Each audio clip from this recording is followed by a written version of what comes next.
ये जो एक माँ की ये दो संतान है, हिंदू और सिख, इनको कुछ लोग कुछ खालिस्तान के नाम पे, कुछ हिंदुइज्म के नाम पे, कुछ हिंदू राष्ट्र के नाम पे इनको अलग अलग करने की कोशिश कर रहे हैं। गुरुओं ने भी जब कोई भेद नहीं किया, गुरु गोविंद सिंह जी महाराज ने जब पंच प्यारे बनाए तो वो सारे देश से लिए। उन्होंने कोई हिंदू मुसलमान देखा ही नहीं। वो एक सेना थी, खालसा एक लड़ाकू फौज बनानी थी, सारा देश जोड़ना था। 5 चुन करके उन्होंने काशी जी विद्वान बनने के लिए भी भेजे थे। और जब वो पढ़ करके आए तो गुरु महाराज ने उनको कहा ये निर्मले हैं, ये निर्मल हो गए, ये ज्ञान से पवित्र हो गए। कुछ लोग खालिस्तानी हैं, ये सिखों का, पूरी सिख कौम का, या गुरुओं की परंपरा का, या गुरुओं की सिक्खी का, या जो गुरु ग्रंथ साहब का जो अध्यात्मवाद है, बिना छुआछूत, ऊंच नीच भेदभाव के, उसका ये प्रतिनिधि तो बिल्कुल नहीं करते, उसको रिप्रेजेंट करते ही नहीं। आप किसी भी बड़े खालिस्तानी से पूछ लेना, मैंने तो 2-4 से पूछा है कि कोई एक ऐसे बड़े खालिस्तानी नेता का नाम बताओ जो कनाडा, ऑस्ट्रेलिया, इंग्लैंड, अमेरिका में हो, जो खालिस्तानी हो और पाकिस्तान आज तक एक बार भी ना गया हो। कुछ हैं बाहरी ताकतें जो हिंदू और सिख को एक नहीं रहने देना चाहती, उनमें से एक बाजू को दूसरी बाजू से दूर करना चाहती हैं।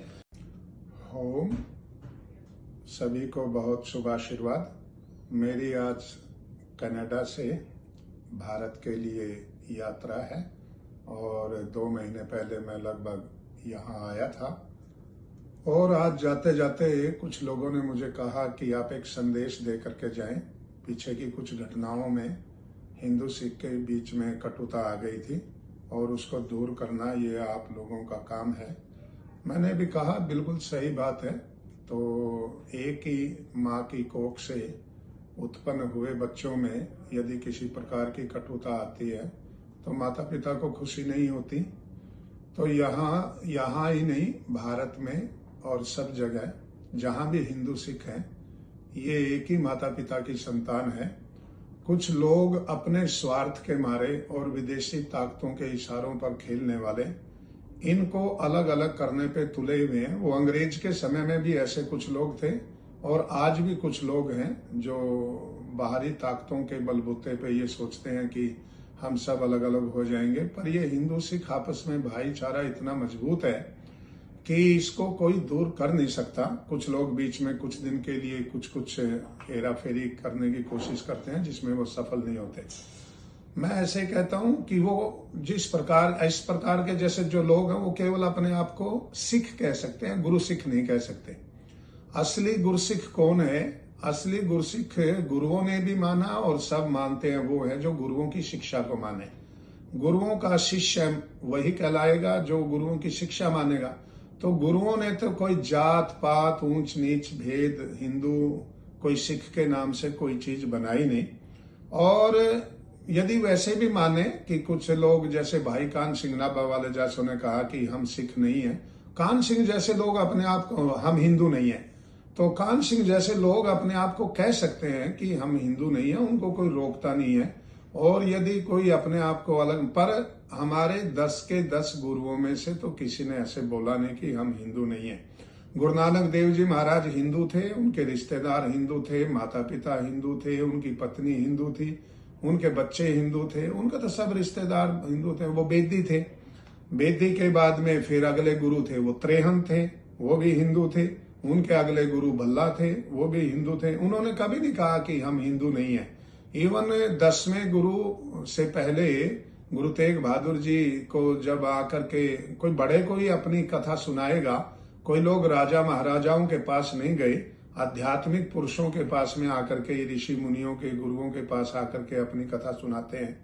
तो गुरु तेग बहादुर जी के पास में आकर के जब लोगों ने अपनी कथा सुनाई, कश्मीर से आए हुए ब्राह्मणों ने और सब लोगों ने, तो उन्होंने बलिदान दिया किसके लिए? अपने इन पुत्रों को बचाने के लिए। फिर गुरु गोविंद सिंह जी महाराज ने कहा, इन पुत्रन की खातिर वार दिए पुत्र 4, कि ये मेरे सारे पुत्र हैं जिनके कारण मैंने अपने 4 पुत्र वार दिए। तो किसी भी गुरु ने कभी कोई भेदभाव नहीं किया। और कुछ लोग अब आकर के गुरुओं से ज्यादा शाणे बनना चाहते हैं। तो जब अपने बड़ों से ज्यादा शाना बनने की कोशिश की जाएगी तो कुछ ना कुछ खराब भी करेंगे ऐसे लोग। तो मैं ऐसे लोगों के लिए कहता हूं कि ये केवल सिख हो सकते हैं, गुरु सिख नहीं होते। जैसे जब जलियांवाला बाग की घटना हुई थी तो उसका बदला लेने वाला सरदार उधम सिंह जंग वहां इंग्लैंड में जाकर के, ब्रिटेन में जाकर के उसने उसका बदला लिया, वो गुरसिख था। कुछ लोग ऐसे भी थे उस समय जिन्होंने जलियांवाला बाग की घटना के बाद में जनरल डायर को हरमंदर साहब बुलाया, उनको सिरोपा भेंट किया और उनको सम्मानित किया। तो वो लोग भी थे, पर वो सिख हो सकते हैं, गुरु सिख नहीं हो सकते। गुरु सिख का मतलब तो जबर के विरोध में जाए, अन्याय के विरोध में जाए। तो मैं ऐसे ही ये जो दिन प्रतिदिन आपस में वैमनस्य बढ़ता जा रहा है और जातियों के आधार पे, जैसे ब्राह्मणों को बहुत कोसा जाता है, भाई मतीदास, सतीदास, ये तो सब गुरु जी के साथ शहीद हुए। और भाई मतीदास के दादा भाई परागा, वो तो गुरुओं के सेनापति थे। उनके भाई पेंडा सिंह, वो भी गुरुओं के सेनापति थे। सब शहीद हुए, कृपाराम शहीद हुए।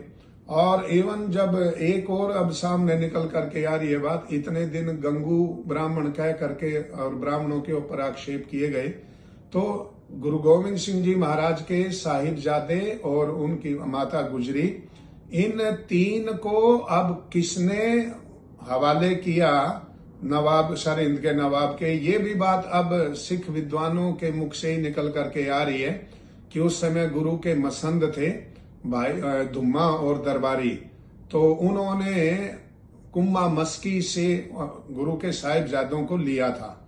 और ये भी धुन्ना अपना जो उस समय के लेखक थे गुरु के, तो उन्होंने स्वयं साहिबजादे गुरु के सुतन की कथा में ये लिखा है कि वहां तो कोई गंगू नहीं था जब कुम्मा मस्की ने अपनी छान में एक रात बिताई, और अगले दिन गांव से माता लक्ष्मी ब्राह्मणी थी, उन्होंने माता गुजरी को और गुरु के साहिबजादों को भोजन कराया। वो उनका अंतिम भोजन था। फिर कुम्मा मस्की नदी पे आ गया, सरसा नदी पे, और उन्होंने दुम्मा और दरबारी दो सिखों को देखा तो वो आपस में बात कर रहे थे। और कुम्मा मस्की से पूछा कि आपने इधर किसी को देखा? तो बोले आप कौन है? कि हम गुरु के मसंद हैं और साहिबजादों की खोज में। तो उसने कहा साहिबजादे और माता गुजरी ये मेरे पास में है। तो उन्होंने उनको सौंप दिया और अगले ही दिन वो नवाब की, सरहिंद के नवाब की कैद में पहुंच गए मरिंडा में। तो ये कैसे हुआ, ये तो सिख विद्वानों की खोज का विषय है और अब कई वीडियो भी आए, कई लोगों ने बताया भी है। तो मेरा कहने का मतलब ये है कि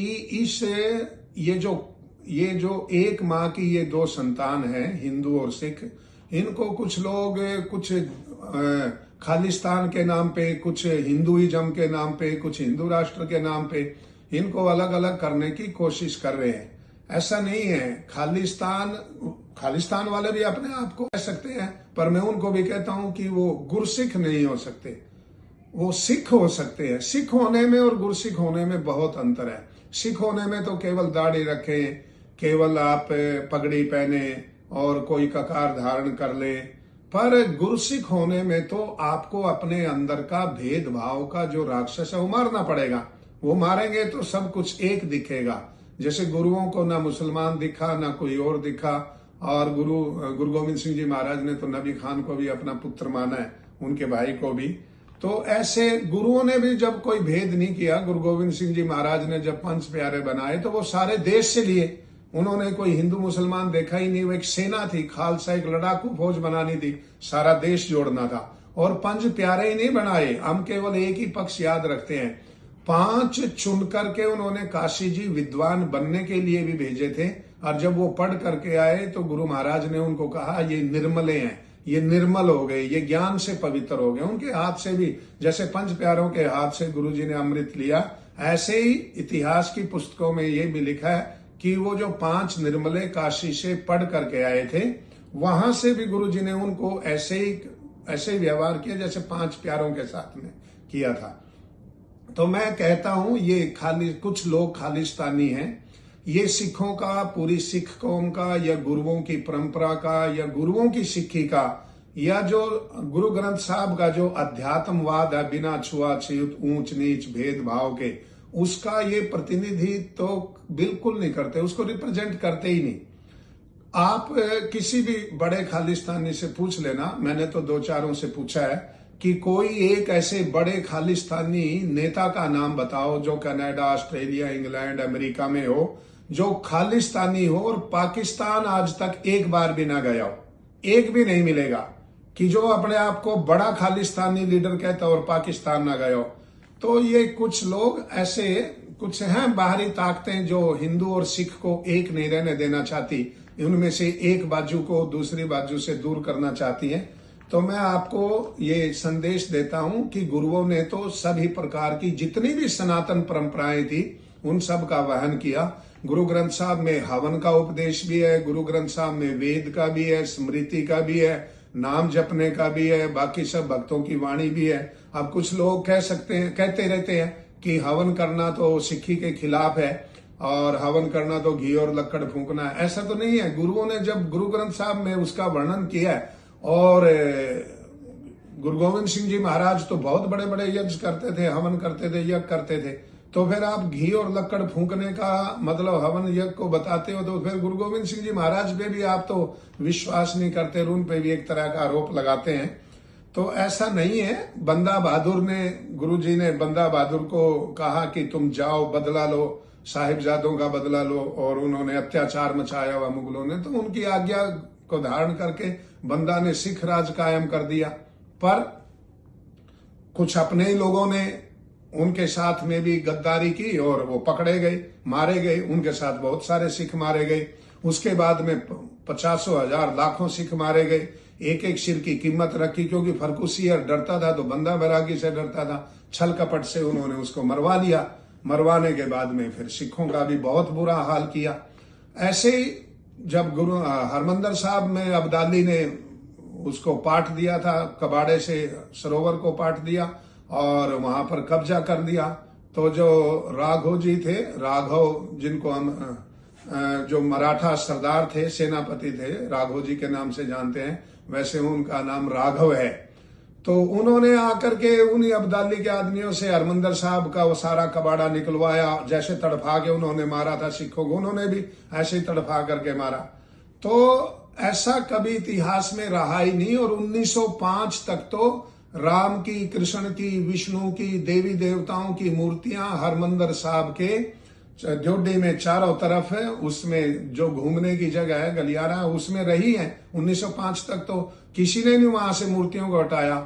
महाराणा रणजीत सिंह जी ने हरमंदर साहब को भी सोना दिया, काशी विश्वनाथ को भी दिया, अयोध्या को भी दिया, पुरी को भी दिया।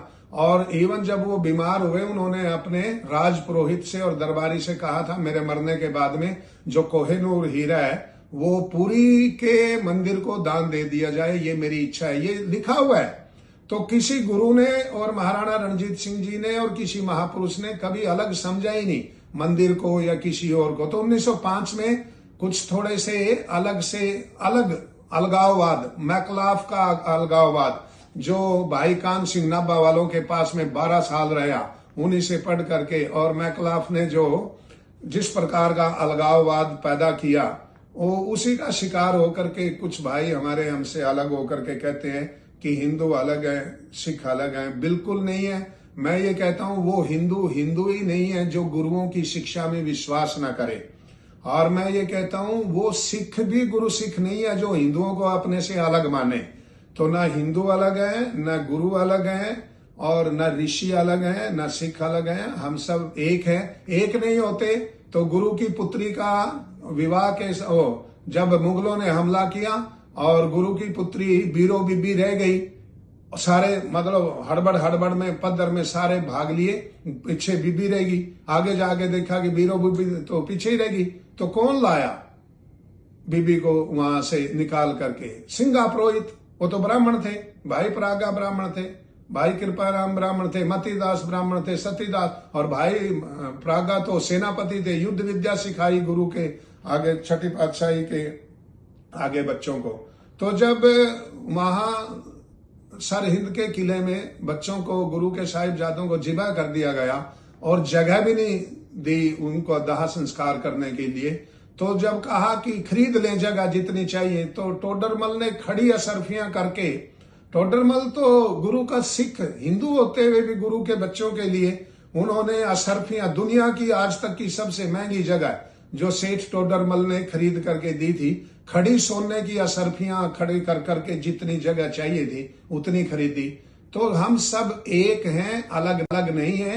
ये कुछ लोग हैं जिनका दिमाग गुरुओं की शिक्षा से दूर चला गया, जो स्वयं गुरुओं की शिक्षा से दूर चले गए, जिसके कारण आज सारा कुछ इधर उधर बिखर गया है। हमारा आपस का संस्कृति एक है, गुरु एक है, ऋषि एक है, हमारे मुनि एक है, हमारा धर्म एक है। सिख शिष्य और सिख दोनों शब्द एक है, सिख है और सिख है। ये तो परंपरा है, गुरुओं की शिष्य परंपरा है, और उस परंपरा में जो उनकी परंपरा को मानेगा वो सनातन धर्म से दूर जा ही नहीं सकता, क्योंकि हमारी परंपरा सनातन है। वेदों का कितना कितना कितना वर्णन किया गया, ओंकार वेद निर्माय गुरु ग्रंथ साहब में आता है। तो जब ओंकार ने वेदों का उपदेश दिया तो हमारे गुरु भी वेदों की भाषा को, संस्कृत को लोग समझने में असमर्थ है, उन्होंने वेद के उपदेशों को सरल सरल भाषा में लोगों तक पहुंचाया, और पाखंड के अंधविश्वास के कुरीतियों के बहुत खिलाफ थे। हमें भी आज पाखंड अंधविश्वास को छोड़ करके वेद शास्त्रों की और गुरुओं की शिक्षा को हमें आगे लेकर के जाना है और आपस का भाईचारा कायम रखना है। यही मेरा इस कनाडा की धरती से जाते हुए एक संदेश है। ना को दोनों तरफ के जो कट्टर विचारधारा रखने वाले लोग हैं, ये दोनों ही अपनी अपनी कौम का, ऋषियों का, गुरुओं का, मुनियों का प्रतिनिधित्व नहीं करते, ना ये खालिस्तानी करते। ये तो इनको तो कोई ना कोई अब जब वही बात होती है, विदेश में बैठे हुए लोग जब तार हिलाएंगे कठपुतली का, तो कठपुतली को नाचना पड़ता है। तो इनका तो कसूर नहीं है, ये तो गुरु सिखों से और भारत की जो आध्यात्मिक परंपरा इससे बहुत दूर जा चुके हो। पर हम तो सच्चे पातशाह और रब से, परम पिता परमेश्वर से ये प्रार्थना करते हैं कि हम सभी को सद्बुद्धि दें और हम सब एक होकर के आगे बढ़े। हमारे को कितना अच्छा अवसर मिला है, बाहर आए हैं, राजनीति में भी जा रहे हैं, एक होकर के हम क्यों ना यहाँ वहां सब जगह राज में हिस्सा लें, व्यापार को आगे बढ़ाएं, अपने देश का, अपने गुरुओं का, अपनी कौम का नाम ऊंचा करें। यही मेरा आशीर्वाद है। बहुत शुभ आशीर्वाद।